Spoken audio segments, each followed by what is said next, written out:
Boa noite, a paz do Senhor a todos. Somos gratos a Deus pela oportunidade que o Senhor tem nos dado de estarmos aqui, né, na presença dEle, junto com vocês aí no Instituto Bíblico Clema, né, a convite do nosso amigo e pastor Ricardo Mesquita, para juntos nós aprendermos, né, estudarmos sobre o tema criacionismo e evolucionismo, um tema que temos estudado, né, a na palavra de Deus, assim como outros, e que tem muito pano para manga, né? Como se diz aqui no Nordeste brasileiro. Estamos aqui em Recife, né? Jaboatão dos Guararapes, cidade próxima a Recife, né? Eu me chamo Flávio Pereira, tenho 40 anos de idade, sou cristão, né? Sou crente em Jesus Cristo e a minha formação profissional é na área de TI, de Tecnologia da Informação, onde eu possuo mestrado. E finalizamos o curso de teologia na UMESP, né, Universidade Metodista de São Paulo, e estamos fazendo um mestrado na Lucent University, nos Estados Unidos, de forma remota. E graças a Deus estamos aqui para estudarmos. Nosso tema de hoje vai ser criacionismo versus evolucionismo, né? Antes de iniciar propriamente dito, eu gostaria de ler com os irmãos um texto que está na Epístola de Paulo aos Romanos, capítulo 1, versículos do 18 ao 25, né? Se os irmãos tiverem uma Bíblia em mãos ou quiserem acessar bibliaonline.com.br, né, para acompanhar no texto, está aí no slide, né, o texto. A palavra de Deus diz assim: porque do céu se manifesta a ira de Deus sobre toda iniquidade, toda impiedade e injustiça dos homens que detêm a verdade em injustiça. Porquanto o que de Deus se pode conhecer, neles se manifesta, porque Deus o manifestou. Porque as suas coisas invisíveis, desde a criação do mundo, tanto o seu eterno poder como a sua divindade, se entendem e claramente se veem pelas coisas que estão criadas, para que eles fiquem inexcusáveis ou indesculpáveis.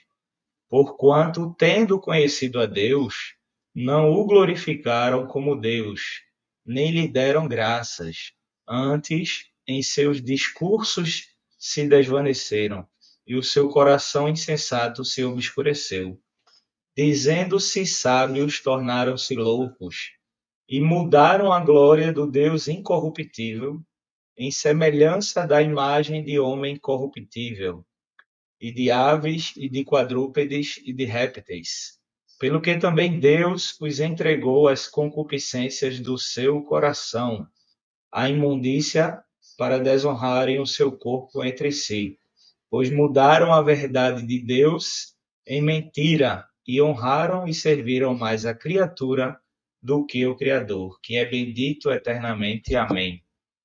Veja que o apóstolo Paulo, ele destaca de forma precisa, né, o que aconteceu na história da humanidade, né? Parece que 2000 anos atrás Deus permitia ele visualizar o que aconteceria, né, na história da humanidade. E aí, nossos objetivos para hoje, né, para esse tema, é falar um pouco justamente dessa introdução histórica, né, para a gente entender aonde está esse debate entre criacionismo e evolucionismo. Fala também dos dois temas, né, dos dois conceitos filosóficos e tentar, né, responder a pergunta: pode um cristão crente ser evolucionista? Por fim, algumas conclusões, né, nós teremos acerca do tema. E aí, para começar, a gente precisa entender o contexto histórico, né? Quando a gente vai estudar história ali no ensino médio, na universidade, a gente tem uma periodização,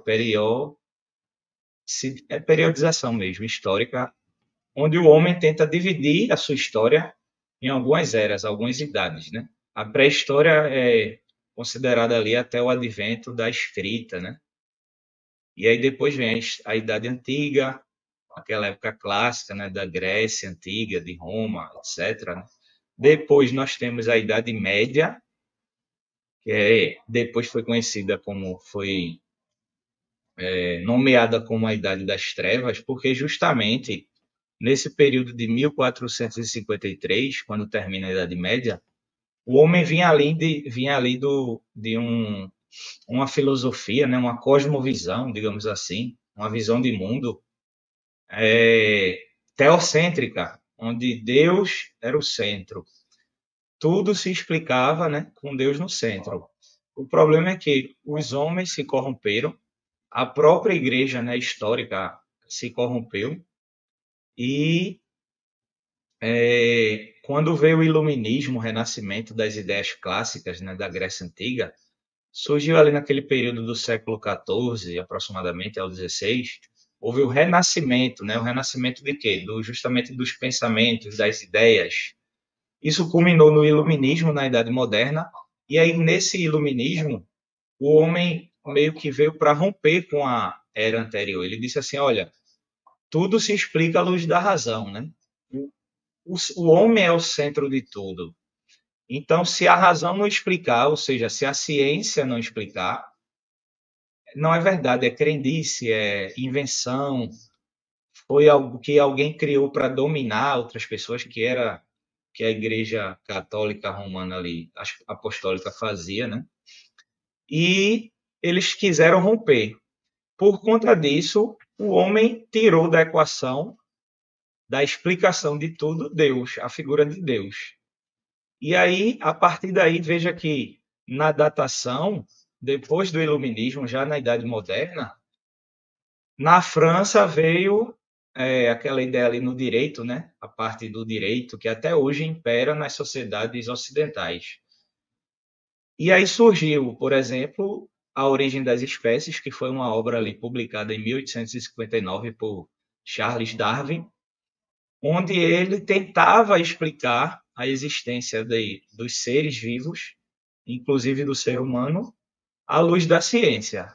E a partir daí surgiram, melhor dizendo, várias ideias evolucionistas, tá certo? A gente vai ver que não existe somente uma linha de pensamento evolucionista, existem várias hipóteses, né? E a mais aceita na época foi a de Charles Darwin, né? A Origem das Espécies, que até hoje, inclusive no Ocidente, é base para os livros didáticos das nossas crianças, dos nossos adolescentes.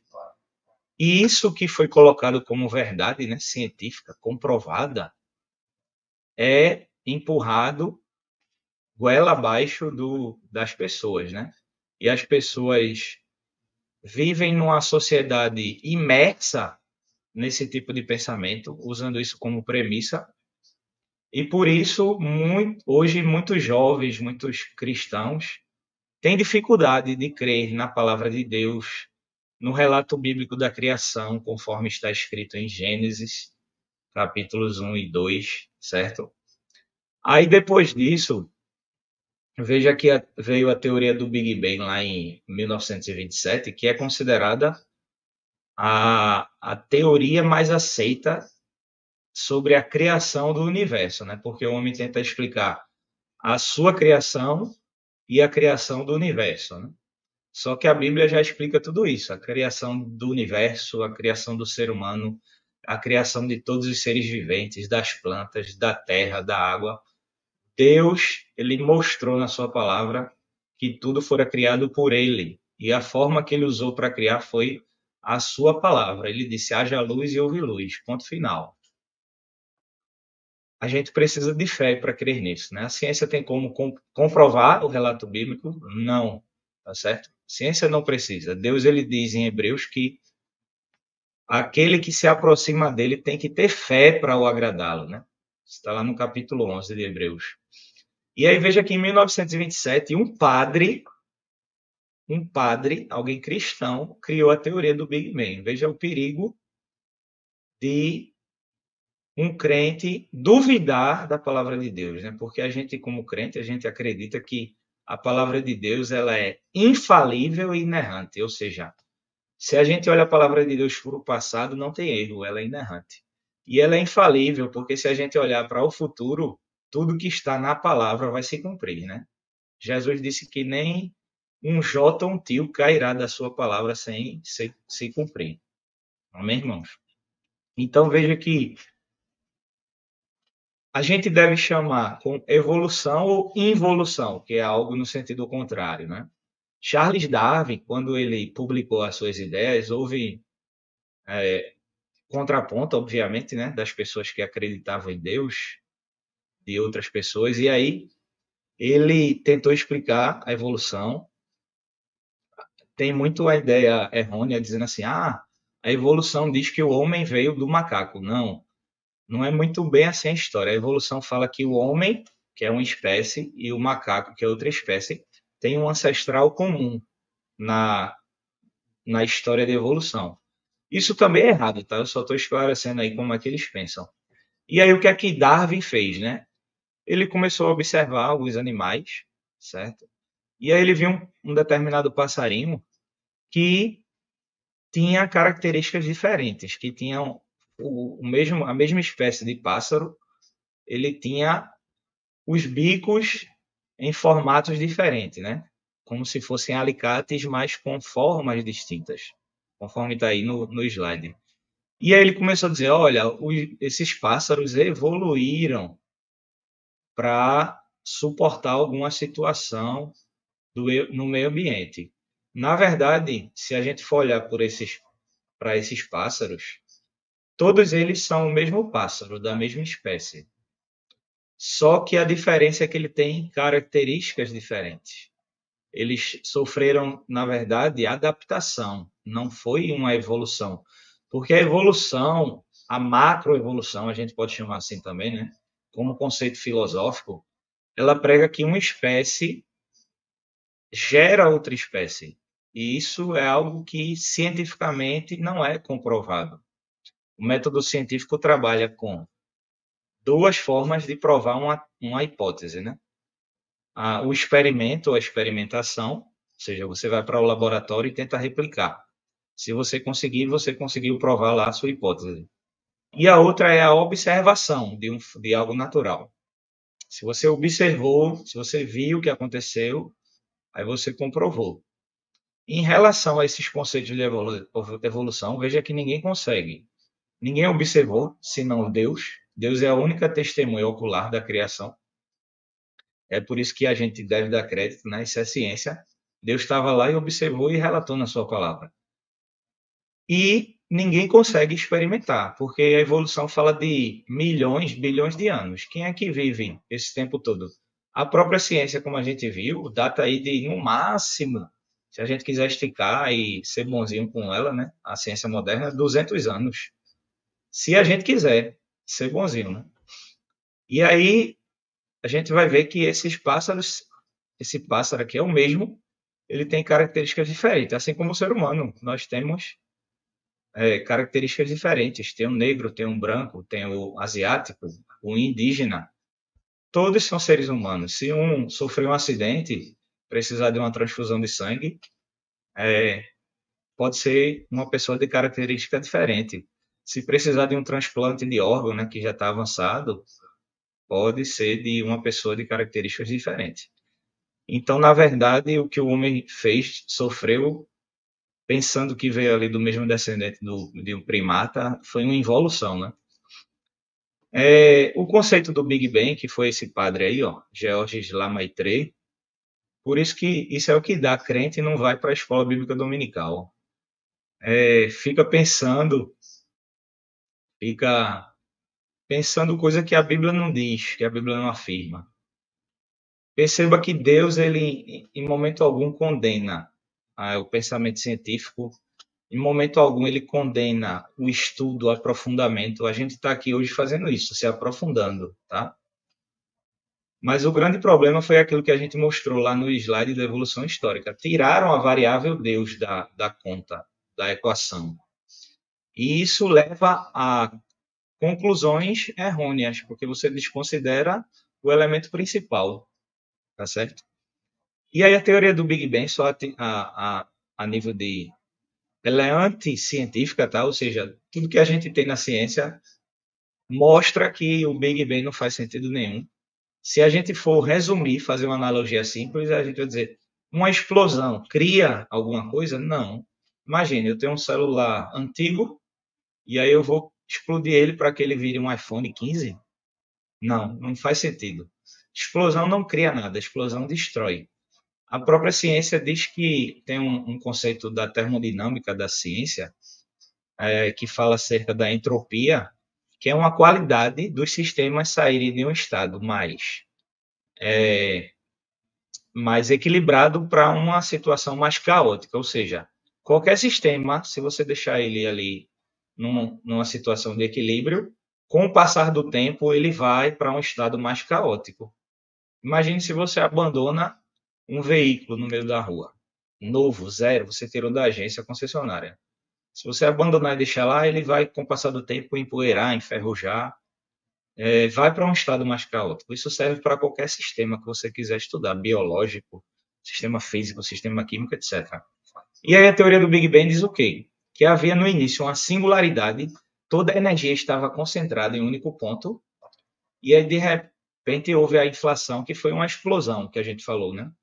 Uma violenta explosão. Aí o pessoal que defende essa teoria, e conforme o Georges Lemaitre colocou, por acaso fizeram uma conta lá e disse que 380 mil anos depois, ou 380 milhões, me foge a memória agora o tempo, começou a esfriar essa matéria de uma explosão. Ah, não, deu esse tempo aqui. Para caber na conta, na explicação, começou a esfriar. Porque o pessoal que defende essa teoria diz que a Terra tem 13,5 bilhões de anos, para vocês terem ideia. E aí, com 380 milhões de anos, começou a esfriar e foram criando ou aparecendo, sendo criados os elementos químicos. No início só tinha hidrogênio, e aí os átomos foram se fundindo, aí criou o gás hélio, seguindo aquela tabela periódica que a gente aprende lá no ensino médio, né? E aí eles dizem que, com o passar do tempo, os elementos químicos foram se misturando, sofrendo reações químicas e foram gerando, evoluindo para os novos elementos. Veja que coisa. Só que aí, quando a gente pega a ciência, como eu falei, isso é uma teoria que a própria ciência contradiz. O telescópio Hubble e mais recentemente o James Webb, ele veio para justamente mostrar o contrário. Porque quando se estuda a frequência de onda dos elementos químicos, o que a gente vê aqui próximo da Terra é o que se vê lá no que eles chamam de início, galáxias que foram originadas há muito tempo. Ou seja, todos os elementos que existem aqui existem nas galáxias distantes, como eles mesmos dizem, né? Eles veem aquela foto embaçada, dizem, ó, aqui tem uma galáxia, não sei quantos planetas, não sei quantas estrelas, só que não se sustenta, porque a espectrometria, a química, a ciência, a astrofísica tem comprovado que o Big Bang é falácia, né? Uma mentira que... E o pai da mentira é o diabo e ele tem empurrado isso na humanidade, né? Por conta de desconhecimento, né? Conhecereis a verdade e a verdade vos libertará. Perceba que no gráfico ele diz que as estrelas e galáxias, onde nós vivemos, né, numa galáxia, a Via Láctea, ela foi formada com o passar do tempo. Não faz sentido algum. Deus já criou tudo perfeito e a palavra dele diz que ele conhece todas as estrelas e as chama pelo seu nome e elas obedecem. Deus já criou tudo perfeito. Amém, irmãos? Vamos para um pequeno intervalo. Depois a gente continua aí abordando esse tema, que é muito longo, muito vasto, assim como o universo que Deus criou. Amém?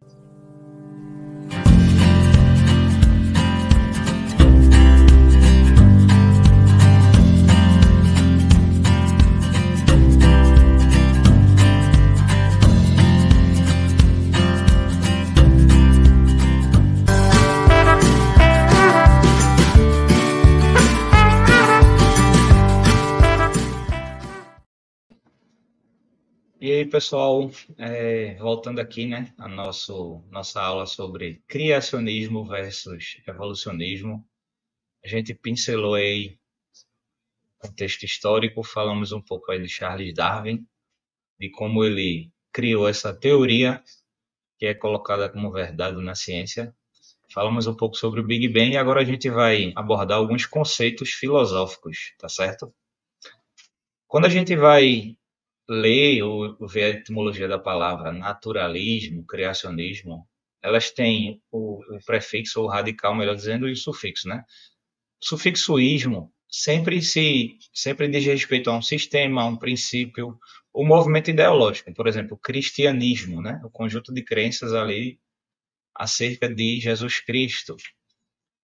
E aí o prefixo natural diz respeito a algo que é causado pela natureza, ou que tem uma origem natural.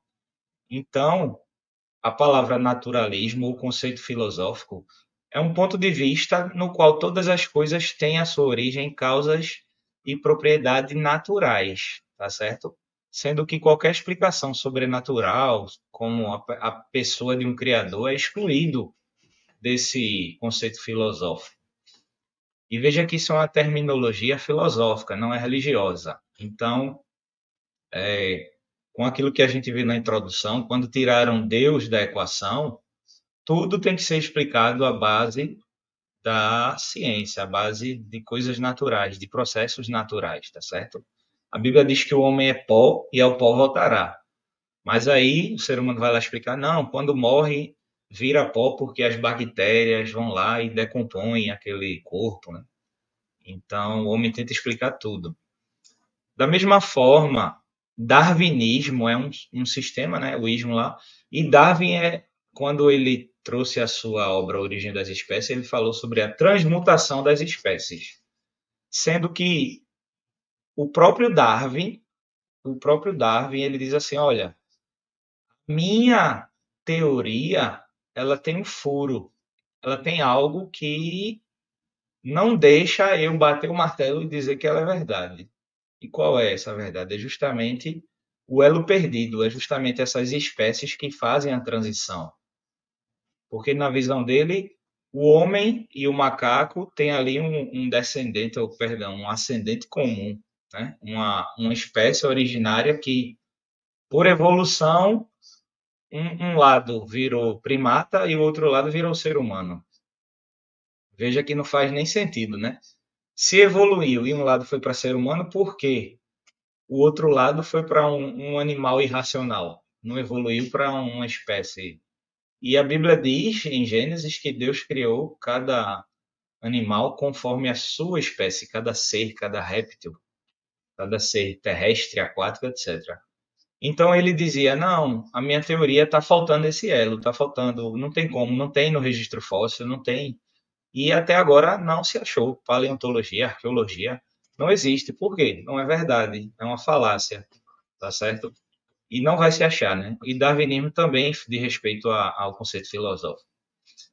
Aí vem a palavra criacionismo, que muita gente, a gente quando fala, quando escuta criacionismo, pensa logo na Bíblia, né? Criacionismo bíblico, Deus criou. Só que criacionismo também é uma terminologia filosófica, tá certo? Não é religiosa. Como assim, professor? Como assim, Flávio? É porque o criacionismo eu posso acreditar. Tem cientista que acredita que o universo foi criado, mas ele não é crente. Ele não crê em Deus, ele não crê no Pai de Jesus, não crê em Javé, que foi ali o Deus que se revelou para Israel, criou todas as coisas com a sua palavra. Tem outras mitologias, tem outras teses, por exemplo, a teoria do design inteligente, ou melhor dizendo, o design inteligente, né? Acredita nisso.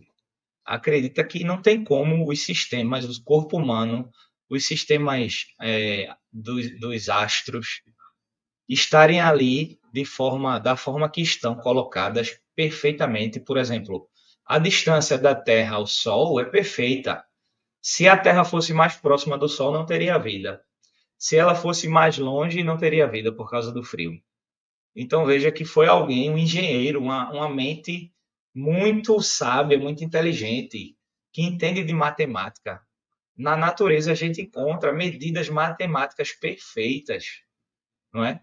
Tem variáveis perfeitas que foram colocadas ali por alguém que a gente pode dizer assim, que estudou, né? Que na verdade é Deus, que é a fonte de toda inteligência e sabedoria, tá certo? E aí o criacionismo, né? Ele é colocado, se a gente for pesquisar na internet, a pessoa diz logo assim: ah, criacionismo é negacionismo. É alguém que acredita na Bíblia, é alguém que é religioso, que é crente. E aí não crê na ciência, não tem nada a ver uma coisa com outra, tá? Isso aí é um discurso preconceituoso de alguém que muitas vezes não tem conhecimento do que é criacionismo, tá certo? Veja que esse debate criacionismo e evolucionismo hoje em dia está muito em voga, né? No Brasil, a gente ainda engatinha, digamos assim, nesse debate, já tem um corpo muito forte. Por exemplo, eu trabalho aqui na Universidade Federal de Pernambuco, na área de TI, e lá, uma vez, um amigo lá de uma certa igreja, ele me convidou para uma palestra que ia ter de um grupo de estudo num departamento de economia. Aí nós fomos lá, a gente como servidor da universidade, e a gente chegou lá numa sala, tinha um professor da universidade num debate com alguns alunos crentes, cristãos, e eles estavam, pelo que a gente viu lá, a gente assistiu só uma vez por conta do tempo, eles estavam como se fosse num estudo sistemático acerca desse tema, criacionismo. Então veja que dentro da universidade tem gente que crê na palavra de Deus, tá certo? Mas isso daí é um debate que é antigo. Veja que Tales de Mileto, lá em 625 a.C., ele acreditava que tudo evoluiu da água. A própria evolução, né? O pessoal diz que a vida, o ser unicelular, começou dentro da água, aí a ameba, né? Aí tem até um cientista que diz assim: você acredita que é uma ameba evoluída? Eu acredito que eu sou criado, né, à imagem e semelhança de Deus. O ser humano é a imagem e semelhança de Deus, tá certo? O homem não é um animal irracional, diferente dos outros animais irracionais, não. O homem é o único ser na criação que foi feita à imagem e semelhança de Deus. Veja que os anjos, que são seres espirituais, não foram criados à imagem e semelhança de Deus, mas o ser humano foi, tá certo? A diferença é essa. E aí Platão, né, ele disse: só evolui o que já existe, só existe o que foi criado. Então veja que esse debate é antigo. Na Grécia Antiga, eles já buscavam ali, né, as respostas acerca da origem das coisas, né, de como tudo foi criado. E tentavam explicar à luz do conhecimento que tinham à mão naquela época. Aí o criacionismo, que é um conceito filosófico, ele pode ser dividido, por exemplo, em criacionismo científico, que ele é baseado em pesquisas científicas, tá certo? Ele é baseado em evidências lógicas, leis e testes científicos, como a gente explicou, como as medidas que estão no universo, na matemática. Só que ele não possui pressupostos religiosos, mas tem implicações religiosas. Como assim? Ele não tem nenhuma base. A pessoa não vai ali tentar explicar Deus, não. É um cientista que está ali estudando e diz: não tem condições de esse sistema aqui, o DNA. E aí eu me refiro ao DNA porque o pai do genoma humano, não lembro o nome dele agora, mas ele era um ateu. E aí ele, estudando o genoma humano, ele chegou à conclusão e disse: não tem condições do DNA do ser humano ter sido evoluído. A quantidade de informações que tem lá é absurda. Para você ter ideia, hoje a gente vive na era da informação, né? Eu sou dessa área. A informação tem crescido de forma absurda. A gente está na idade da informação, que a inteligência artificial está aí, usando informação para aprender e fazer várias tarefas. E aí, no DNA, se a gente pegar o elemento nosso DNA, ele tem mais informação do que toda a informação que já foi gerada pela humanidade ao longo da história. Veja que coisa. É por quê? Porque um engenheiro sabido, alguém inteligente, criou o ser humano e colocou essa informação lá, tá? Aí o criacionismo religioso, então veja, porque ele tem, voltando ao científico, porque ele tem implicações religiosas? Porque eu entendo que foi criado, eu vi que foi criado. Então, se foi criado é porque tem um criador. E aí a pessoa vai começar a procurar pelo criador. E possa ser que ela encontre. É por isso que nós, como igreja, temos que pregar o evangelho. Inclusive para quem tem inteligência, para quem está nas academias, nas cátedras ensinando, nem conhece Jesus, né? Mas através de mim e de você pode ter acesso ao reino de Deus. O criacionismo religioso ele é temático. Como assim? Ele não está relacionado com ciência, tá certo? Ele tem pressupostos religiosos e não possui implicações científicas. Por exemplo, a gente vive no Brasil e hoje em dia se fala muito em povo indígena. Se você pegar as tribos indígenas, elas têm a sua mitologia. Elas têm a sua crença, que foram criados pela natureza, elementos, etc. Então, ele tem um determinado tema. A mitologia chinesa, a mitologia nórdica, mitologia greco-romana, tá certo? E aí tem o criacionismo bíblico, que é o nosso, que é o que nós cremos. É o descritivo. Veja que Deus, em momento algum, ele aparece dizendo: olha, eu vou provar que Deus existe. Não. Ele vai simplesmente dizendo: no princípio criou Deus. Ele já coloca Deus como existente, como alguém que era eterno. E o texto que nós lemos de Paulo, que as coisas invisíveis são entendidas, as coisas visíveis, né? Deixa a gente ver as características invisíveis de Deus. Por exemplo, Deus criou o tempo. E aí, quando a gente entende o tempo, a gente começa a perceber por que Deus é eterno, porque ele é acima do tempo. Ele que startou, digamos assim, a contagem do tempo, né? Ele que criou o tempo. E aí o criacionismo bíblico, ele não deve ser contra evidências lógicas, leis, testes. Por quê? Porque a Bíblia não é um livro de ciência, mas ela contém ciência.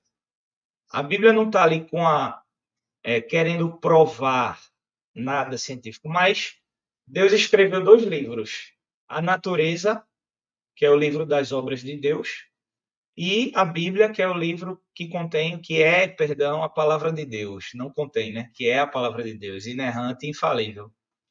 Então, se Deus escreveu esses 2 livros, toda a ciência que está na Bíblia não pode contradizer a ciência que está na natureza. E é isso que a gente vai ver ao longo da aula de hoje, né? Que não se contradiz. Até hoje, não se contradiz. Irmão, e por que tem vários cientistas que são evolucionistas? É aquilo que a gente mostrou, né? A premissa histórica. Não considera Deus, porque a ciência, ela deve ser a busca pela verdade.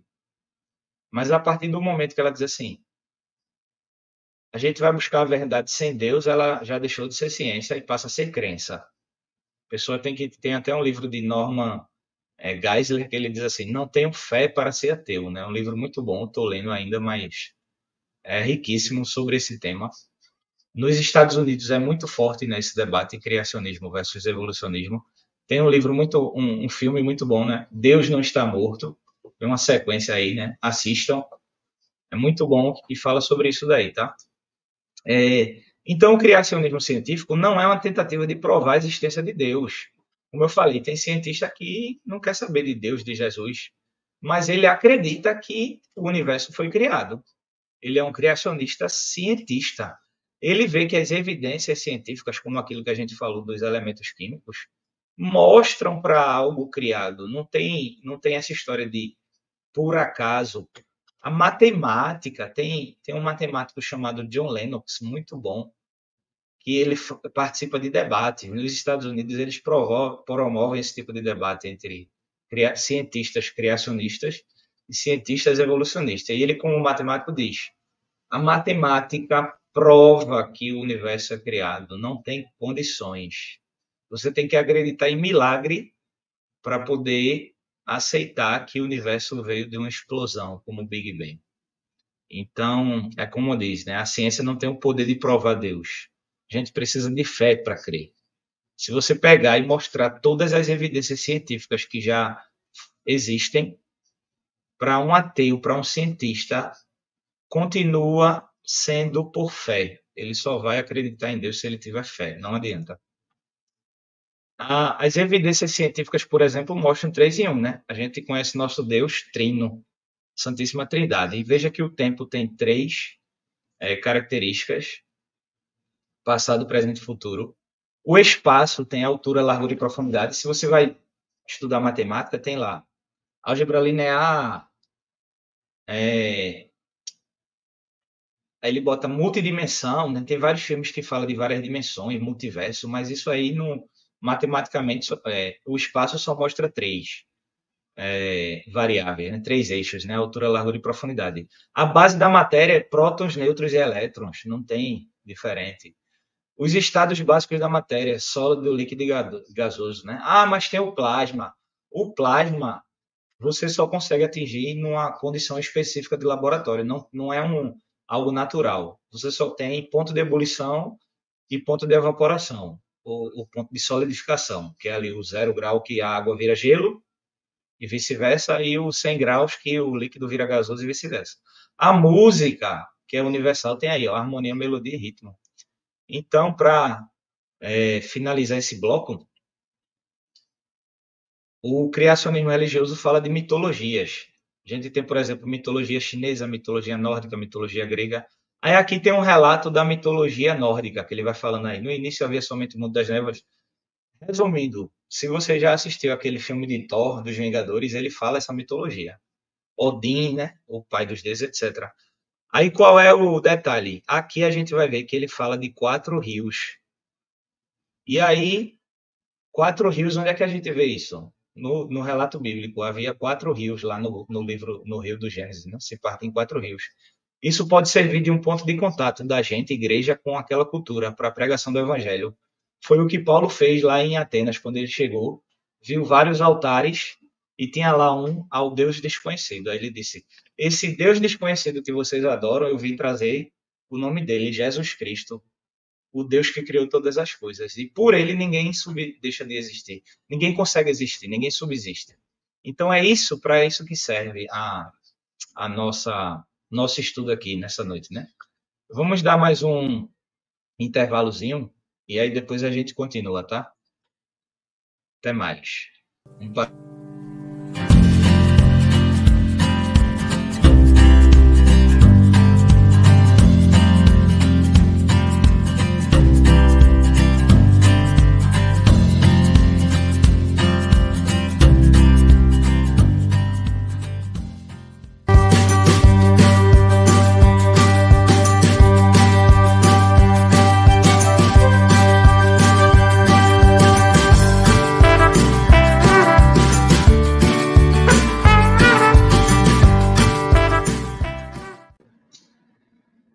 Vamos lá, pessoal, para o terceiro bloco da nossa aula com o tema criacionismo e evolucionismo, né?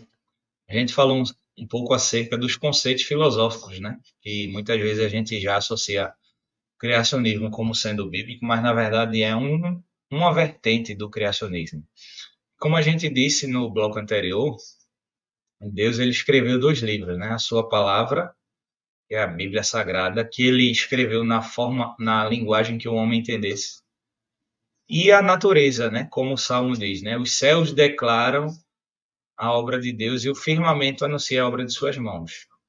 Veja que quando a gente procura na natureza, né, como muitos cientistas têm feito, eles têm reconhecido que a criação, o universo, né, as espécies, a perfeição dos sistemas, o instinto que há ali nos animais, por exemplo, né, do tipo, veja que o ser humano criou recentemente o GPS, né, de localização mundial, ainda se perde, ainda tem erro de aproximação, mas a tartaruga marinha, ela nasce numa praia, ela sai para o mar, para o oceano, e aí quando ela está na vida adulta, na vida de procriação, ela volta para a mesma praia que ela nasceu. Só tendo uma programação ali por trás, né? Só tendo uma inteligência que disse, olha, o caminho é esse aqui, tá certo? Que é um animal irracional, não raciocina, não pensa. Então, a ciência prova a Bíblia não tem essa capacidade. Por mais que esteja avançado, a ciência não tem essa capacidade de provar, tá certo? A ciência que combate, né, que combateu a Bíblia, foi naquilo que a gente falou e a gente volta a bater, né? Tiraram Deus da equação e tentam colocar a criatura, né, no lugar do Criador. O ser humano agora é o centro, né? A antropocentria, o antropocentrismo. O homem é a explicação de tudo. Se o homem não se explicar, não é verdade. Perceba que o homem, a humanidade está doente, né? Mentalmente adoecida, emocionalmente adoecida. Augusto Cury, né, que é um escritor, psiquiatra, médico psiquiatra cristão, ele diz que o ser humano conquistou espaço, mas não conseguiu ainda conquistar a sua mente. Porque é algo absurdo, né? O homem tenta copiar como o nosso cérebro funciona, tenta colocar em computadores, mas está muito além. O funcionamento do cérebro. E olha que a ciência, a neurociência, diz que a gente só usa 10% do nosso cérebro, né? Isso por quê? Consequência do pecado. Quando a gente tiver nossa vida restaurada por completo, a gente vai ver a nossa capacidade total, né? Quando nós formos glorificados ali como o nosso Senhor foi.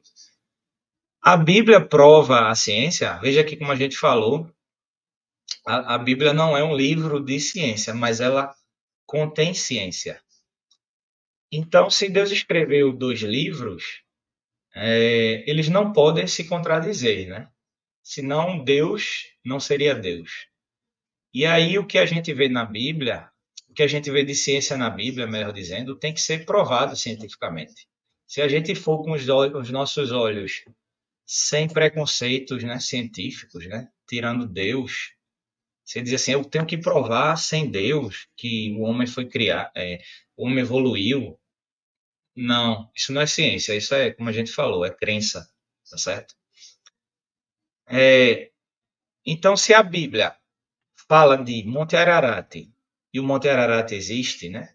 Se fala de Monte Carmelo, lá naquela época, e o Monte Carmelo existe, fala do Rio Nilo, o Rio Nilo existe, fala de Rio Tigre, Eufrates, fala de Ciro, né? Veja que Isaías profetizou cerca de Ciro anos antes dele existir, Artaxerxes e outros imperadores, outros personagens. Se todos eles existiram, por que o céu e o inferno que a Bíblia fala não vai existir? Veja que a ciência não vai comprovar nunca.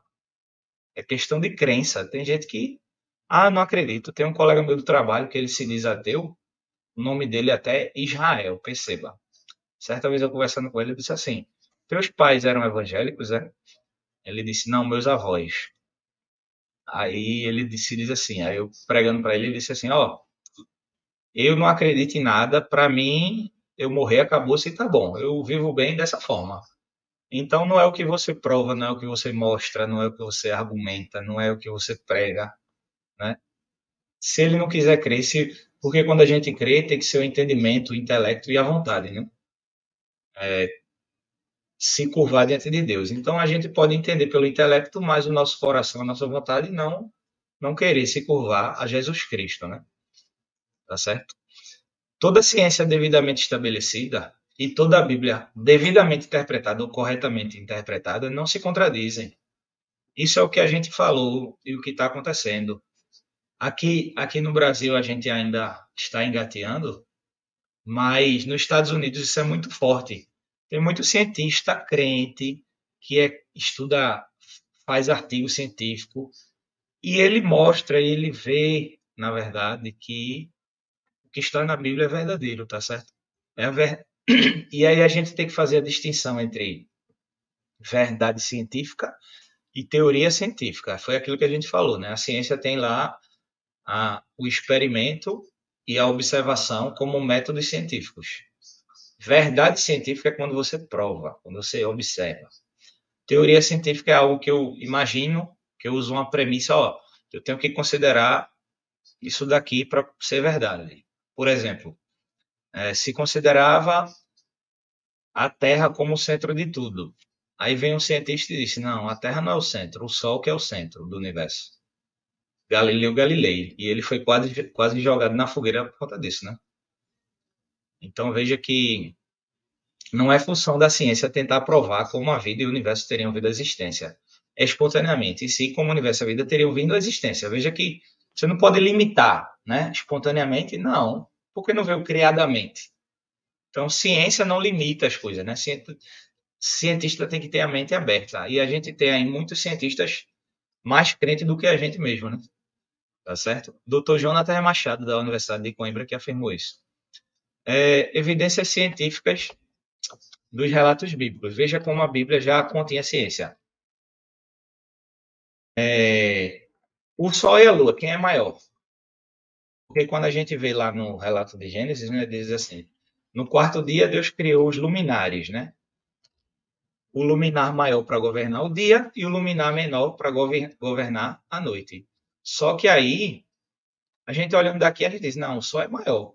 Mas aí veja o que a ciência descobriu, que quando um observador está na Terra, esse cone aqui, ele olhando para a Lua e para o Sol, ele vê o mesmo tamanho, por conta dessa distância aqui entre a Terra e a Lua, a área dela, a distância da Terra ao Sol e a área dele. Isso aqui é proporcional à distância da Lua à distância do Sol. E quem está na Terra observa vê do mesmo tamanho. Só que aí Deus disse lá em Gênesis: o luminar do dia é maior. Veja só. E a ciência só veio descobrir isso recentemente, né? Com o John Kepler, que fez ali o estudo da gravidade, né? Da gravitação entre os corpos celestes. Tá certo? Aí, outra afirmação, Pangé e Pantalassa, no Gênesis 1, 9 e 17, fala: e Deus fez a porção seca, a terra. Veja que hoje nós temos os vários continentes. A ciência já descobriu, comprovou através de satélites, inclusive, né, que a deriva continental, que os continentes estão se afastando. E dizem, era um continente só. Chama até de Gondwana, né, quando a gente estuda geografia. Só que a Bíblia já afirmava isso. Deus disse, e seja feita a porção seca, a terra, não foi as terras. Deus já criou um continente. Pantalassa é um único oceano. Está lá em Gênesis capítulo 1, versos 9 e 16. O dilúvio, Gênesis 6 ao 9, né? A ciência tem comprovado através dos achados arqueológicos. Por exemplo, foi encontrado no alto de um monte fóssil de concha marítima, que a gente encontra ali, vai numa praia ali, cava assim, perto de rio, encontra a conchinha, né, de ostra, e foi encontrado em um alto de uma montanha. Como é que isso aconteceu se não tivesse cheio de água ali, né? Nos Estados Unidos tem um vale, você vê que se concentrou o vale que os paleontólogos estudam ali, os cemitérios de dinossauro, como eles chamam, se concentra ali nos Estados Unidos, como se tivesse escorrido os sedimentos para um lugar mais baixo. Então, a crosta terrestre mostra que a coluna geológica, que a gente vai ver mais para frente, mostra que houve o dilúvio, né? Além do relato do homem, né? Se você vê que o dilúvio está na Bíblia descrito, mas outras religiões veem o relato do dilúvio, né? Outras mitologias na China, no Oriente, na Mesopotâmia, falam acerca de um grande dilúvio, de uma grande inundação, tá certo? A Arca de Noé, irmãos. Irmãos, a medida que Deus descreveu lá na Arca de Noé é medida que até hoje é usada nos grandes contêineres. Aquele navio, quando você compra um produto lá da China, ele vem de navio. Aquela medida dos cargueiros, proporcionalmente, é a medida do barco da Arca de Noé. Os engenheiros navais utilizam a proporção de altura, comprimento e profundidade para construir navios. Veja que coisa. A questão dos animais e os dinossauros, né? Será que é mito, é verdade, né? O registro fóssil mostra que existiu o dinossauro, né? Tá aí comprovado, tá certo? Tem um cientista, Marcos Eberlin, que é muito bom, ele é químico aqui no Brasil, ele é criacionista, crente, né?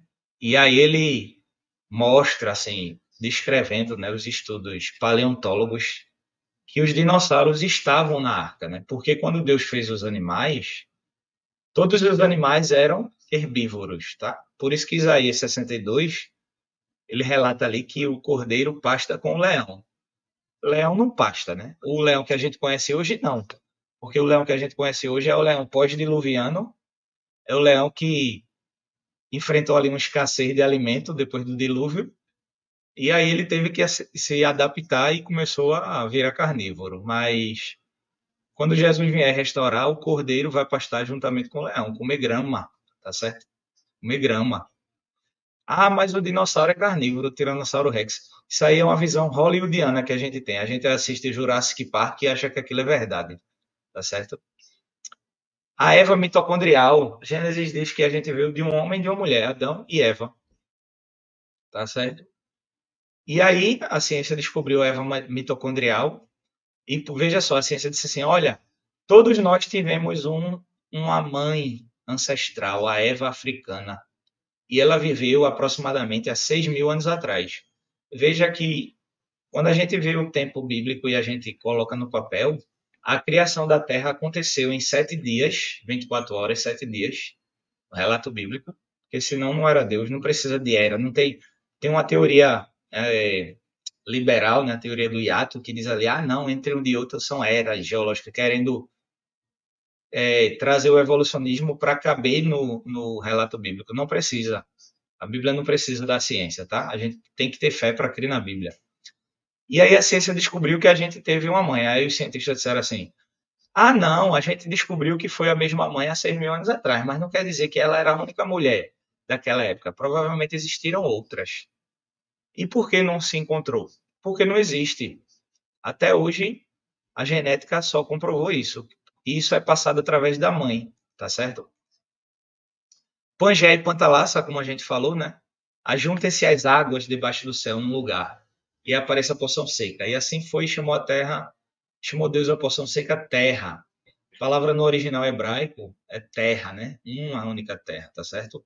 É o grande continente. Se a gente pegar os continentes, a América do Sul cabe ali, né? De lá da África, eles cabem certinho ali. Eles têm E o oceano Pantalássico, o oceano único, dizem que o Oceano Pacífico é o primeiro, é o original, tá? E os outros foram surgindo aí com a divisão.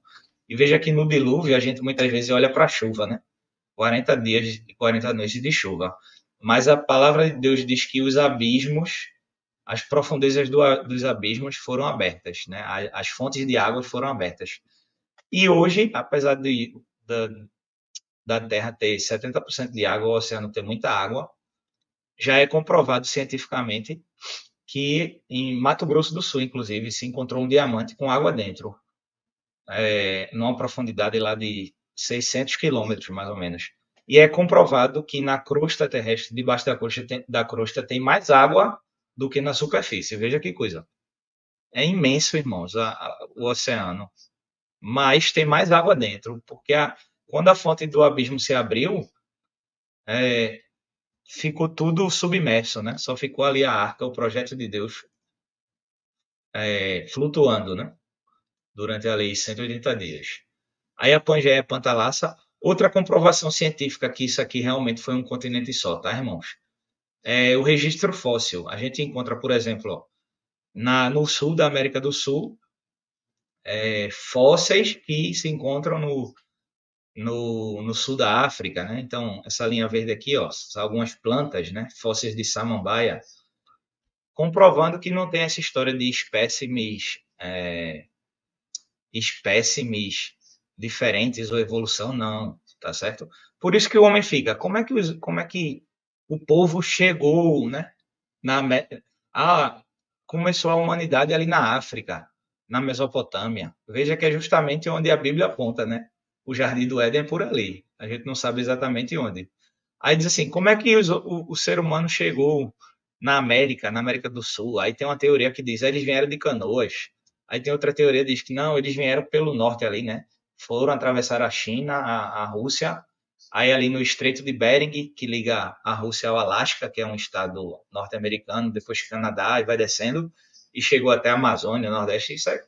Isso é o homem tentando explicar, irmão, sem Deus, tá? Mas isso aqui cabe certinho, ó. No dilúvio, a Terra se dividiu após o dilúvio, foi um cataclisma universal, não foi um dilúvio local, tá? Um cataclisma universal. E se dividiu e o ser humano já estava espalhado depois do dilúvio, tá? Por ali. E tudo é descendente. Veja que a Bíblia fala dos homens que viveram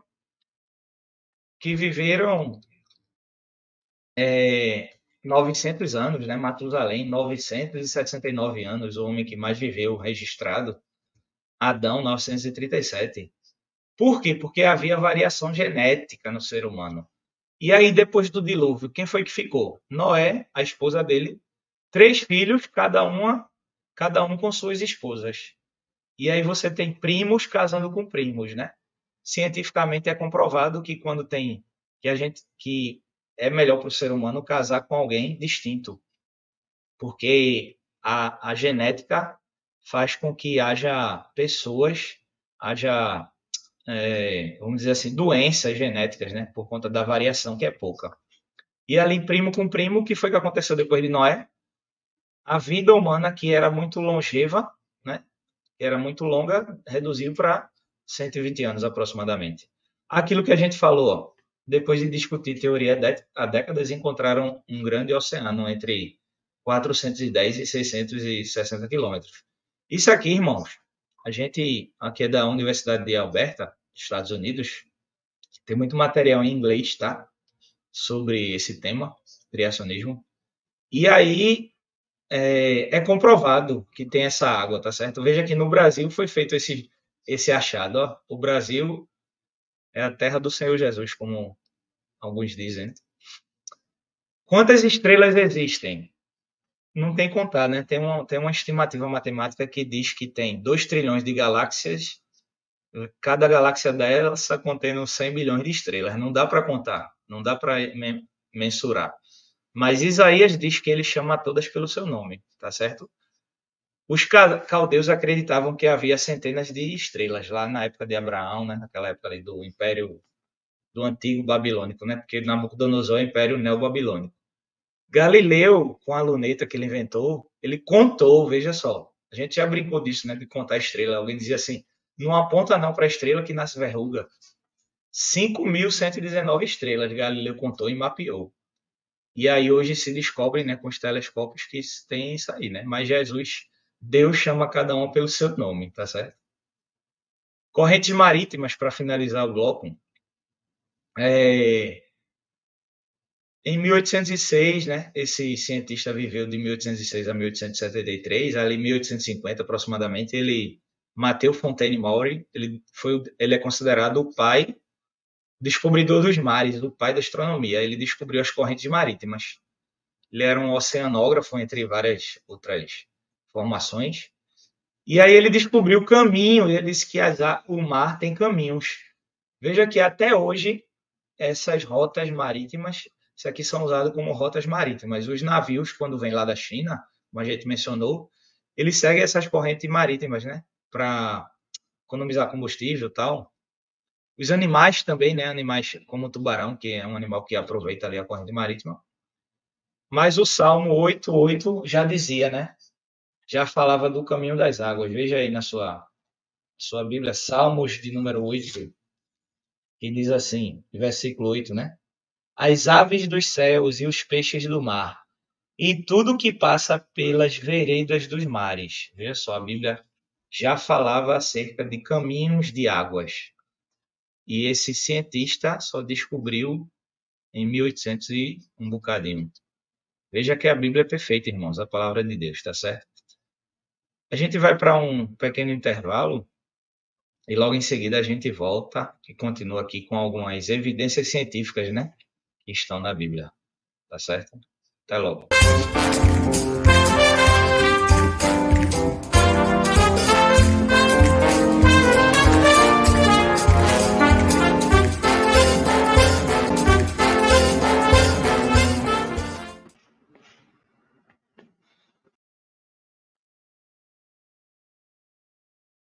Fala pessoal, voltando aqui para o nosso próximo bloco. A gente estava falando acerca de algumas evidências científicas que já estavam na palavra de Deus, né? Muito antes da verdade científica do homem descobrir, comprovar, a Bíblia já afirmava, tá certo? É aquilo que a gente falou, né? A Bíblia não é um livro científico, não é esse seu propósito, mas ela contém ciência. E como ela é o livro de Deus, é um livro de Deus, assim como a natureza é outro livro de Deus, eles não se contradizem, né? A natureza é o livro das obras e a Bíblia é o livro escrito de Deus, tá certo? É como se Deus tivesse deixado, né? Lembra que Paulo, quando estava no Areópago, tinha lá os vários deuses, né? Ele disse que se vocês puderem tateando encontrar, né? Como uma pessoa que é cego e ela tateia, ou alguém que está no escuro, ela tateia para tentar achar as coisas, né? É o homem, né? Com a ciência, ela tateando, possa ser que encontre Deus, tá? Aí, continuando aqui como evidências científicas, a Bíblia diz que Deus criou o homem do barro, do pó da terra. E aí, percebam, a ciência comprovou que os elementos químicos que tem no nosso corpo humano são apenas uma parcela do que existe na tabela periódica, né? Para quem não se lembra aí das aulas de química, a tabela periódica é uma tabelinha que contém todos os elementos químicos encontrados pelo homem na natureza. Então, nosso planeta Terra é composto desses elementos, tá? E nosso corpo humano é composto só de alguns, porque Deus criou aqui alguns e construiu o homem, né? Criou o homem, né? Na sua obra perfeita de engenharia, tá certo? A mulher é feita da costela do homem, Gênesis 2, 21 e 24. Isso é um absurdo, não tem como, isso não é científico. Quem lembra dessa ovelhinha aí? Não sei se é do tempo de vocês, tá? Isso aí é a ovelha Dolly. E esse aqui é o cientista que fez o primeiro clone. Ele pegou uma ovelha adulta e criou outro ser idêntico, né? Que foi chamado de clonagem. Teve até uma novela aí, né, na época da Globo, chamada O Clone, acerca disso, né? Que um cientista criou um ser humano. Tem vários filmes acerca de clones e tal. Mas já estava a Gênesis falando ali da. A gente pode não chamar de clonagem, porque Eva não foi a cópia perfeita de Adão, né? Mas ali era engenharia genética, tá, pessoal? Para vocês terem ideia, isso tem avançado tanto, né? Que não sei se vocês têm contato com alguém que recebeu um transplante de órgão, mas quando um homem, um ser humano é transplantado, ou seja, recebe um órgão de alguém que faleceu, ele tem que passar a vida toda tomando remédio, porque o organismo dele, o corpo dele entende que aquele órgão é algo estranho, é um corpo estranho. E aí ele começa a criar aquelas células que combatem as doenças, né, para combater aquele órgão. E aí a engenharia genética, o que é que o pessoal tem feito hoje em dia? Tem criado, usado as células tronco, né? Teve uma discussão sobre células tronco embrionárias ou não. Aí se descobriu que na medula, veja onde é que a gente tem a medula é costela composta de célula tronco. E justamente foi de onde Deus tirou, né, a costela do homem para fazer a mulher. E aí tem se criado, por exemplo, porcos, aquele que a gente faz a feijoada, né, faz o churrasco também, né? E, por exemplo, pega as minhas células tronco da minha medula, da minha costela, e aí cria lá em laboratório um coração, um fígado, um rim, e joga lá no porco. E aí estão se fazendo o teste porque, por exemplo, se eu precisar, tiver uma enfermidade, né, no meu fígado, aí pega lá no animal, mata, não tem problema, e aí transplanta para mim, como é um órgão criado com as minhas células, provavelmente não vai haver rejeição. Veja que coisa. Veja ao ponto que nós chegamos, né? O homem buscando aí a imortalidade, né? Porque Deus não criou o homem para morrer, né? Deus criou o homem para viver eternamente na sua presença. Mas aí, como o pecado adentrou, é, a consequência do pecado que Deus já tinha dito seria o quê? A morte, né? Se comeres do fruto do conhecimento do bem e do mal, certamente morrerás. Tá certo? Aí a mulher feita da costela, só aí um exemplo, né? É, em laboratório do que a gente falou, tá certo? É, todos de uma mesma mãe, a gente já viu isso, a Eva mitocondrial, né? Foi confirmado que na mitocôndria, que é lá um corpúsculo da célula, a gente estuda isso em biologia, tá? Só quem passa isso é a mulher. Só quem transmite isso é a mulher. Veja que coisa. E aí a ciência descobriu que nós temos uma mesma mãe que viveu há 6.000 anos atrás na Terra. Quem é que adivinha o nome dela? Eva. Né? Aí colocaram esse nome, Eva mitocondrial, e os cientistas, não, não bota esse nome de Eva não, que vão dizer que é É Deus. Deus, irmão, não tem para onde, né? Paulo diz que é porque dele, por ele e para ele são todas as coisas. Glória, pois, a ele. Todos temos o mesmo pai, veja que coisa. Estudando. Lembra da genética, as aulas de biologia, né? Hoje em dia tem aí a ideologia de gênero, né? O povo não sabe nem o que é mais. Nasce homem é homem, nasce mulher é mulher, né? Deus criou macho e fêmea, ou homem e mulher, dependendo da linguagem, da tradução, da versão bíblica. E aí a gente tem o cromossomo X, que é esse maior aqui, ó, e o cromossomo Y é esse menorzinho aqui, do lado direito. E é transmitido, foi descoberto pelo estudo genético que os telômeros, que são a cauda, o finalzinho aí do cromossomo, são transmitidos de pai. Isso vem diminuindo ao longo do tempo. Isso tem a ver também com a longevidade humana, veja que coisa. Isso aí é como se ele fosse perdendo ao longo do tempo. Porque depois do dilúvio, como a gente falou ali, da primo casando com primo, né? A restrição genética, a expectativa de vida era 45 anos, aproximadamente 40.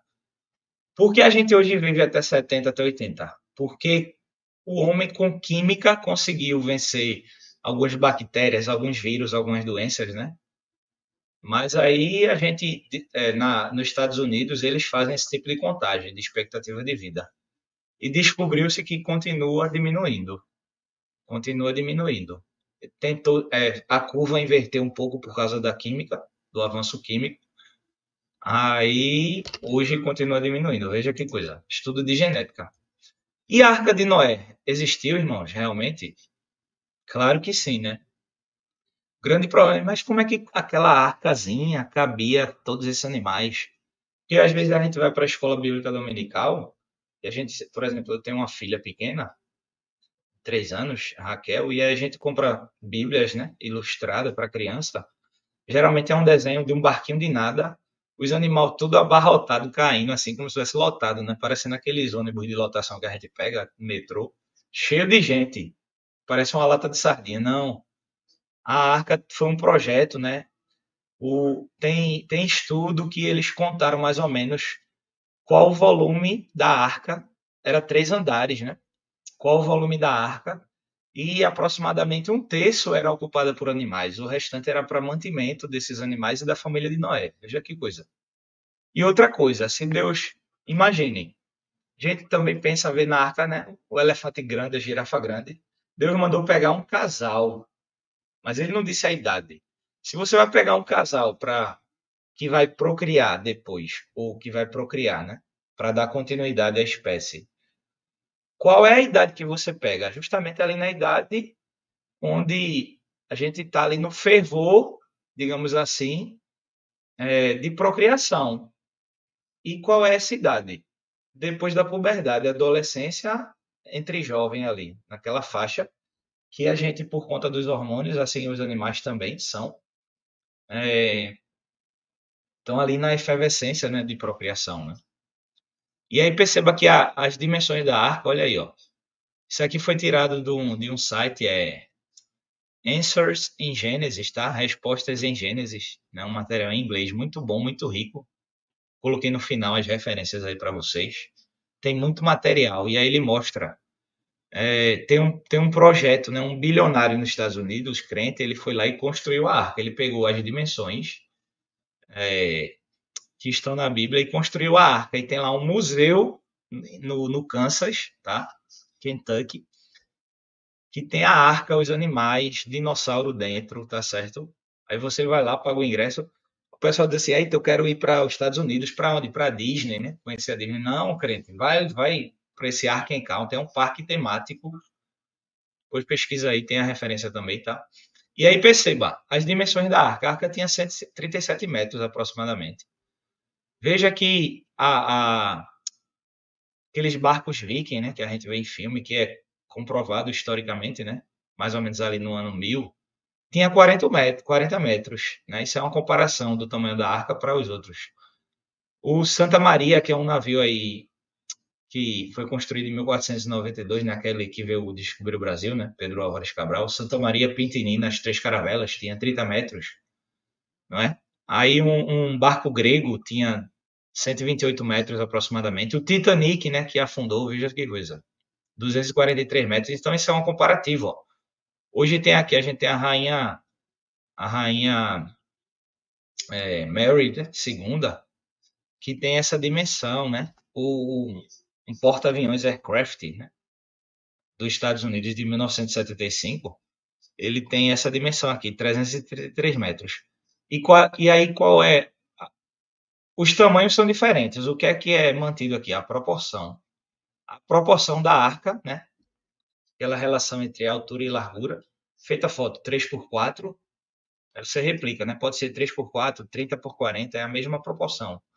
A proporção da arca é utilizada e os engenheiros navais fizeram testes, né, em laboratórios sobre a arca. Será que a arca flutuava mesmo? Isso aqui é outro comparativo, né, da mesma coisa.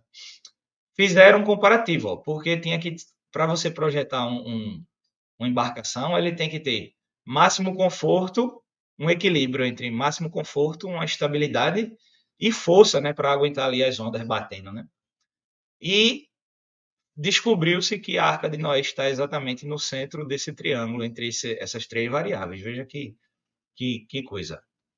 Ricardo Pinto, professor de Engenharia Naval da Universidade Federal de Santa Catarina. Está vendo que a ciência devidamente estabelecida não contradiz a palavra de Deus, a Bíblia corretamente interpretada. A questão que a gente falou da vida, né, da longevidade, ó. Antes de Noé, isso aqui foi o seguinte: o pessoal fez um estudo estatístico acerca da longevidade. E aí começaram a plotar dados estatísticos, né, em gráficos, e aí tem aqui a longevidade antes de Noé. E aí diz assim, oxe, nessa época aqui, ó, a partir de Noé, houve um decréscimo aqui, né? O que foi que aconteceu? Algum vírus, alguma coisa, né? E a gente sabe que foi o dilúvio, né? O dilúvio de Noé, né? E a partir daí a vida decresceu e continua decrescendo, como a gente mencionou, tá? É, o dilúvio, né? Ele é relatado em outras culturas. Isso aqui é um mapa, ó. Tem tribos indígenas lá nos Estados Unidos que relatam dilúvio. Os astecas, irmãos, os maias. A gente estuda isso, né, na aula de história e geografia, história do Brasil e essa história daqui da nosso descobrimento, invasão do português e dos espanhóis, dos portugueses, dos espanhóis.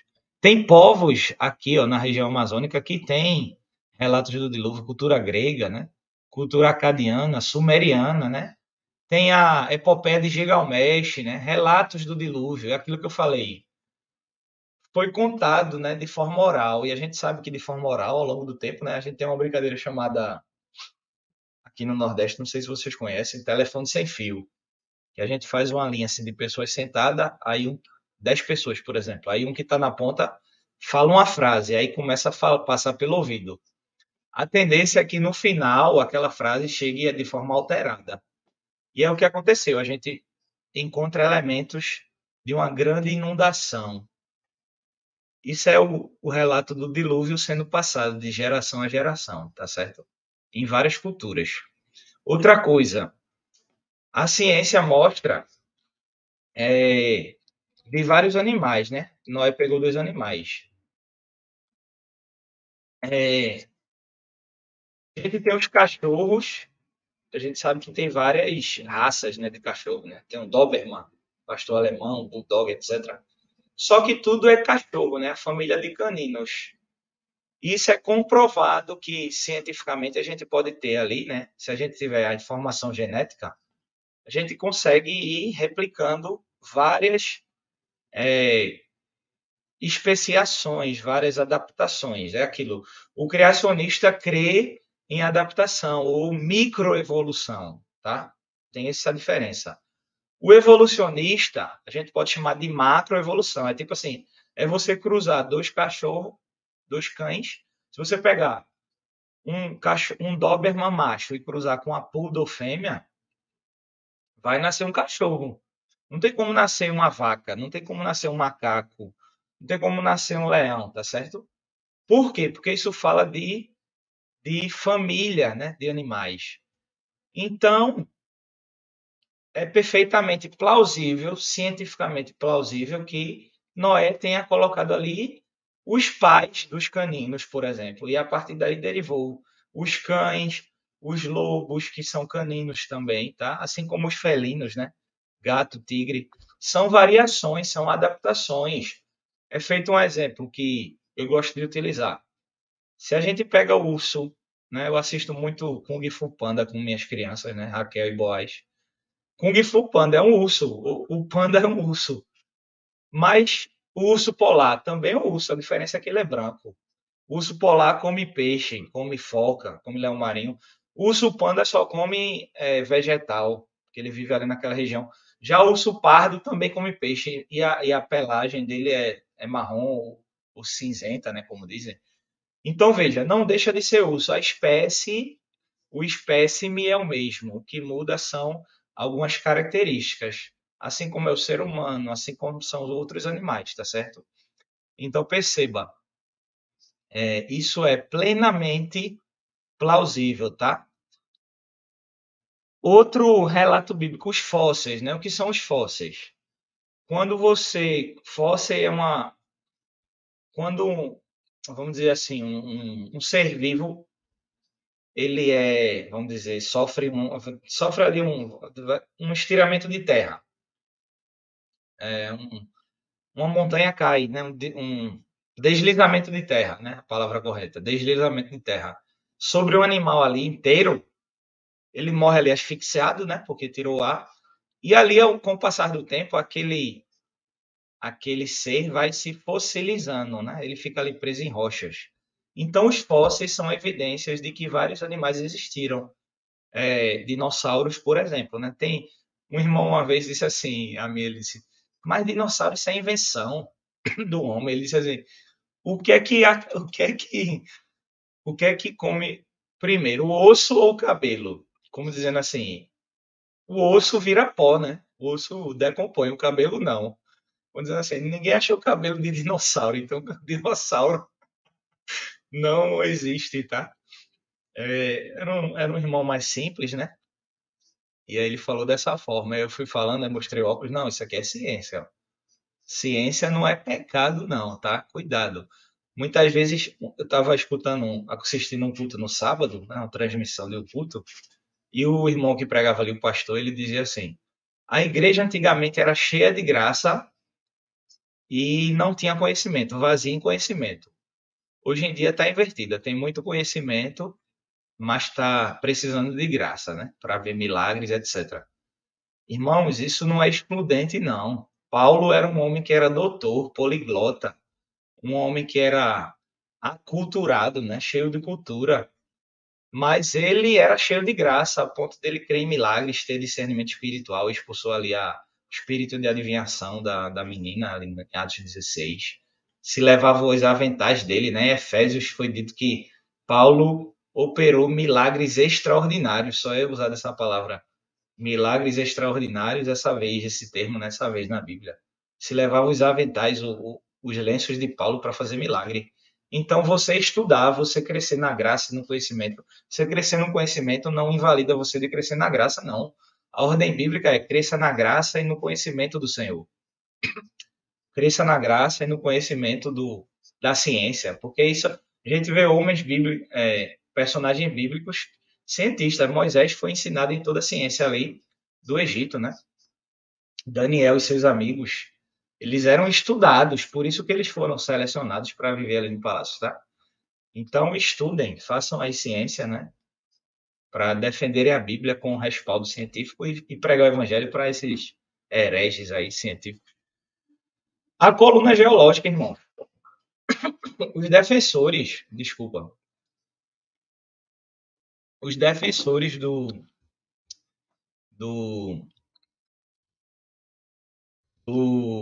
da ciência, né? Dizem assim, olha, a evolução, a forma que evoluiu, a gente vai encontrar na coluna geológica, né? Ela tem que bater exatamente com o período que a gente mais ou menos estima, ou seja, O período ali proterozoico, que foi há 2,5 bilhões de anos, entre 2,5 bilhões e 542 milhões de anos.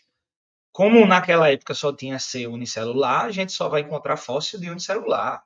Depois vem fóssil de ser multicelular. Depois vem de peixes, depois vem de aves, depois vem de mamíferos, por aí vai. Eles acham assim. Só que quando você vai cavar, você na coluna geológica não está dessa forma. Você tem fóssil de bactérias acima de seres menos desenvolvidos, como eles dizem, menos evoluídos, acima de seres mais evoluídos. Ou seja, essa evidência científica não aponta para uma evolução, mas aponta para um dilúvio, porque o que acontece? Imagine, encheu a Terra de água. Você tem ali boiando diversos animais. Corpo de mamífero, corpo de elefante, de mamute, corpo de dinossauro, corpo de galinha, corpo de peixe não, né? Corpo de macaco, primata, etc. Aí maré baixa, por causa da lua, maré baixa, maré sobe, maré baixa, maré sobe. A maré sobe 2 vezes por dia, é numa faixa de 6 horas mais ou menos, entre maré baixa e a maré alta. Isso daí, quando a gente estuda física, a gente vê que isso faz pressão, uma coluna de água faz pressão, tá? Por isso que o homem não consegue mergulhar até determinada profundidade. E lembra aí daquela tragédia no passado do, do submarino daquela empresa? Foram visitar o Titanic e ali aquela embarcação não aguentou a pressão e implodiu na verdade, né? E todo mundo morreu instantaneamente ali. Pressão de água vai jogando a matéria mais densa para baixo. E aí você tem fóssil, por exemplo, de um ser mais evoluído, de um peixe, de um anfíbio, abaixo de um fóssil de um ser, de um protozoário, de um fungo, tá certo? Ou seja, a coluna geológica comprova o dilúvio, não comprova. As evidências estão lá. Se o cientista ler com meus olhos abertos, né, procurando ciência, eu vou entender. Oxe, isso aqui tem a ver com aquilo ali, ó, faz sentido. Mas se eu tiver um preconceito, dizer, não, tira Deus, tira a Bíblia, tira tudo, eu vou tentar inventar, né? E aí eu sou, é, eu tenho uma opinião contrária de acordo com o que a ciência diz, né? Ou seja, a ciência mostrando que a própria ciência está errada, tá certo? Vamos para mais um intervalo. Na volta a gente vem para o nosso último bloco e a gente finaliza aí falando um pouco mais sobre os dinossauros, tá certo? Aí tem a citação da doutora Maria Schweitzer, a gente vai explicar já já. Até logo.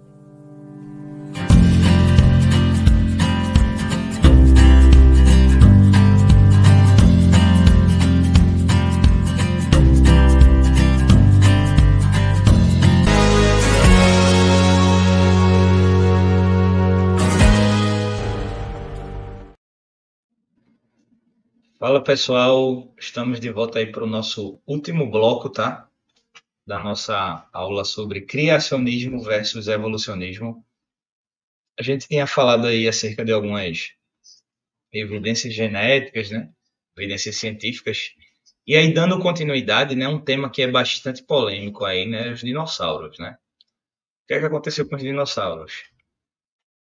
Biblicamente, a gente não vê resposta, tá?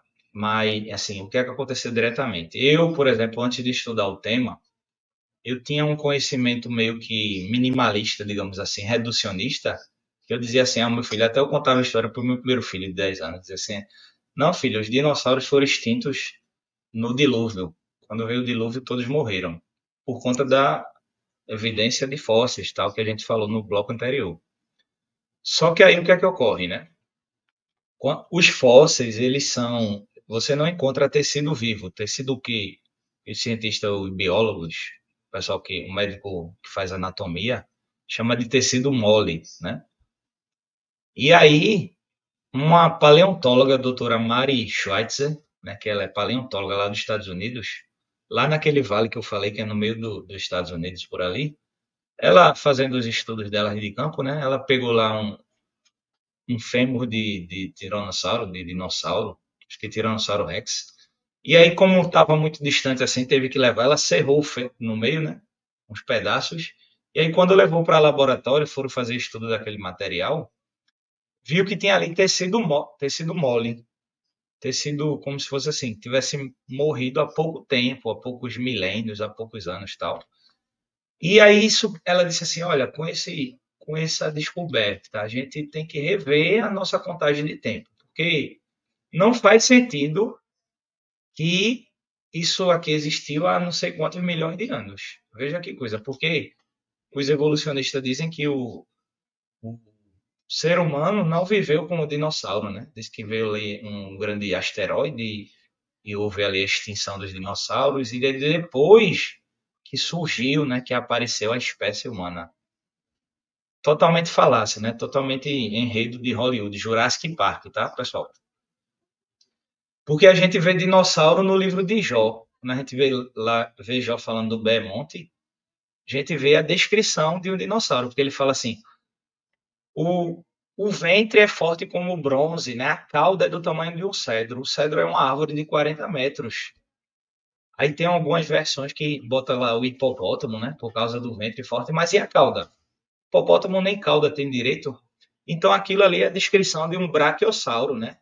Então Jó, que foi um patriarca ali, viu um dinossauro, tá certo? Tem registro, Marco Polo foi um comerciante lá no meados de 1400, 1500, ele foi para a China e aí ele descreveu um animal que ele rastejava, que era gigante, um réptil, que soltava fogo. Que animal é que a gente, um réptil que solta fogo, que a gente vê muito em filme? Dragão. E por acaso, se você observar no livro de Jó, capítulo 41, tem uma descrição parecida com o dragão que a gente conhece, tá? Aí você pode perguntar, mas Flávio, você está dizendo que um dragão que cospe fogo existia? Eu estou dizendo que a gente tem o relato bíblico falando de um animal, um réptil, que o dragão é um réptil, tá? E ele tem a descrição de réptil que fala disso, de hálito. Veja aí. É, Jó 41, versículo 12 em diante. Aí eu vou ler aqui as suas fortes, o versículo 15. As suas fortes escamas, depois você lê todo o capítulo aí com calma. Suas fortes escamas são excelentíssimas, cada uma fechada como um selo apertado, né? Uma a outra se chega tão perto que nenhum assopro passa por entre elas. Umas às outras se ligam. Está falando das escamas, tá? Da pele do animal. Tanto aderem entre si que não se podem separar. Cada um dos seus espirros faz resplandecer a luz. Veja que coisa. E os seus olhos são como as pestanas da alva. Da sua boca saem tochas. Faíscas de fogo saltam dela. Do seu nariz procede fumaça, como de uma panela fervente ou de uma grande caldeira. O seu hálito faz acender os carvões. E da sua boca sai chama. No seu pescoço pousa a força.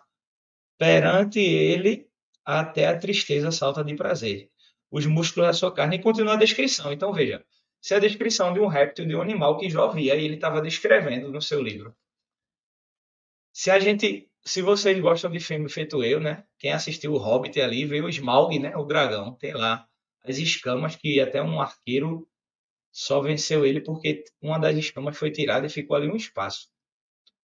Então, veja, a descrição bíblica com o relato histórico de Marco Polo, que a gente vai ver daqui a pouco. São Jorge tem o São Jorge que a gente vê lá do Corinthians lá, que está matando o dragão naquela imagem artística. Tem relatos, né, históricos de São Jorge descrevendo ele lutando contra um réptil que chama que depois se que a descrição parece com o Baryonyx, que é um dinossauro que existe o fóssil, tá? Estou trazendo aqui relatos que existem, científicos, históricos que existem de coisas que são representadas. Outra coisa, existem achados arqueológicos, como no Egito Antigo, de animais que parecem, de pescoços longos, que parecem com a descrição, né, de répteis, de dinossauros, tá? Tem aqui Tem uma pedra que foi encontrada, uma pedra inca ou foi asteca. Veja que esse império é da época dos espanhóis, foi os espanhóis que destruíram. E foi encontrado uma cerâmica com um desenho exatamente de um animal, que você olha assim e diz, é um dinossauro. Porque dinossauro, a palavra, né, foi inventada somente em 1841, né? Aí a gente muitas vezes olha, não tem dinossauro na Bíblia, essa é uma palavra recente. A Bíblia King James, por exemplo, a tradução dela é de 1611, né? Do rei Tiago. João Ferreira de Almeida, né, que foi um adolescente português que traduziu para o português a Bíblia, o Novo Testamento. A versão que a gente tem até hoje leva o nome dele, né? 1628. Então veja, a palavra dinossauro só foi inventada depois. Quais são palavras no hebraico que poderiam descrever os dinossauros? Dragão, como está lá em Salmos 74:13, tá certo? Salmos 74:13 diz assim: Tu dividiste o mar pela tua força, quebrantaste as cabeças das baleias nas águas. Veja que coisa. Tem um animal, tem um peixe que a Bíblia chama de Leviatã, que ele tem o tamanho descrito, né? Ele se alimentava, né? Foi encontrado fóssil dele, tá? De animais, né? Lembra da... E veja que muito se confunde com mitologia, né? O monstro do Lago Ness, tá? Aquele monstro que aparecia, tem filmes, tem histórias. Tem palavras na Bíblia que apontam, tem registro fóssil que aponta, né, para dragões, dinossauros. Veja que a mitologia nórdica, os vikings, né, tem ali um filme que eu assisto com meus filhos também, né, Como Treinar o Seu Dragão. Fala ali de répteis que cospem fogo, né? Aí você diz assim, isso é impossível, um animal cuspir fogo. Tem um besouro que foi encontrado aí pelos biólogos, que ele emite calor, emite luz, ele acende. Depois vocês dão uma pesquisada aí nesse besouro, tá? Só a título de curiosidade. Outro animal que a gente falou, né, que algumas traduções colocam ali hipopótamo, né? Aí você diz, mas irmão, quer dizer que a Bíblia está errada quando bota hipopótamo? Não é isso. Quando a gente vai estudar o hebraico, a gente vai encontrar que existem alguns verbetes, porque como é que é feita a tradução de textos antigos? Pelo contexto, por palavras semelhantes e tal. E aí no hebraico, né, a gente vai encontrar ali alguns verbetes, aproximadamente 3.000 verbetes, que só aparecem uma vez. E aí, como só aparece uma vez, a tradução fica complicada e o pessoal tenta ali pelo contexto fazer, mas é por isso que de vez em quando aparecem algumas coisas nesse sentido, tá? Não quer dizer que a Bíblia está errada porque tem hipopótamo, não. A gente tem que entender o contexto, né? Aí o Behemoth diz assim, ó, contemplas agora o Behemoth que eu fiz contigo, que come a erva como o boi. Isso é o Brachiosauro. É aquele dinossauro do pescoção, né? Tá lá em Jó 40, versículo 15. Como a gente falou, hipopótamo, cadê a cauda do tamanho de cedro, né? Que a gente tinha dito. O Leviatã, que Jó descreve, ó, onde a gente estava lendo, ó, no mar, né? Ele é um animal marinho. Essas fotos aqui, obviamente, não é da Bíblia, tá, pessoal? Isso aqui foi que eu peguei na internet, assim, mais ou menos, que o pessoal descreve, né? É feito. Lembra da visão dos animais de Daniel? Quando ele tem ali a visão que ele vai descrevendo os impérios mundiais através de animais. Primeiro é o leão alado, né, que representava a Babilônia. Depois o urso que se levantava por um dos lados e tinha 3 costelas na boca, que era o Império Medo-Persa. Depois vinha um leopardo de 4 cabeças alado, né, que significava a velocidade do Império Grego, né? Alexandre o Grande, o Império Grego surgiu em 10 anos, 11 anos ele foi do aparecimento de Alexandre até a constituição do Império. E por fim era um animal terrível, de dentes fortes, de 10 pontas e tal. Não existe esse animal, como o Daniel descreveu, né? Aí você vai pesquisar algumas imagens ali no Google, você vê alguns animais, uns parecem um dinossauro, outros parecem um dragão, outro parece um bicho que você ninguém nunca viu. Por quê? Porque era a descrição que o Daniel estava dando, alusiva ali ao Império Romano, né? Que esmiuçava, né? Mastigava todos os seus inimigos. E se faz a descrição, tá? Mas como a gente falou, Marco Polo, isso é um trecho de um dos livros dele. Deixando a cidade de Yashi e viajando 10 dias em direção ao ocidente, chega-se à província de Karazhan. Isso é na China. Ele viajou para a China e começou a escrever os relatos dele, né? Viajou para fazer comércio. Que é também o nome da cidade principal. Aqui são vistas serpentes enormes, com 10 passos de comprimento, cerca de 9 metros, e 10 vãos, cerca de 2,5 metros de diâmetro. Na parte da frente, perto da cabeça, elas têm duas pernas pequenas que têm 3 garras, tais como as de um tigre, e olhos mais largos que um naco de forepene. Isso aqui eu esqueci a tradução. E muitas brilhantes.